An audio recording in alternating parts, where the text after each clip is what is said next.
ആന എഴുന്നള്ളിപ്പുമായി ബന്ധപ്പെട്ട ഹൈക്കോടതി വിധി പാലിച്ച് ഗുരുവായൂർ കേശവൻ അനുസ്മരണം നടന്നു. ഗജരാജൻ ഗുരുവായൂർ കേശവനെ ദേവസ്വത്തിലെ കൊമ്പന്മാർ പ്രണാമമർപ്പിച്ചു. രാവിലെ തിരുവെങ്കടാചലപതി ക്ഷേത്രത്തിൽ നിന്ന് ഗജഘോഷയാത്ര ആരംഭിച്ചു. ദേവസ്വം കൊമ്പൻ ഇന്ദ്രസൻ ഗുരുവായൂർ കേശവന്റെ ഛായാചിത്രം ശിരസിലേറ്റി. കൊമ്പൻ ബൽറാം, കൊമ്പൻ വലിയ വിഷ്ണു ഉൾപ്പെടെ 5 ഗജവീരന്മാർ ഘോഷയാത്രയിൽ പങ്കെടുത്തു.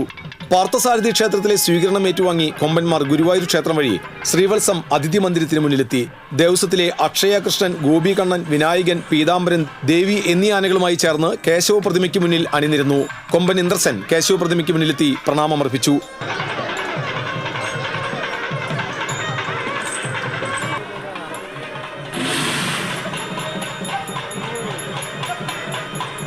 Devaswom chairman doctor V K Vijayan, ഭരണസമിതി അംഗങ്ങളായ C Manoj, K P Viswanathan, administrator K P Vinayan തുടങ്ങിയവരും കേശവ പ്രതിമയിൽ പുഷ്പാർച്ചന നടത്തി.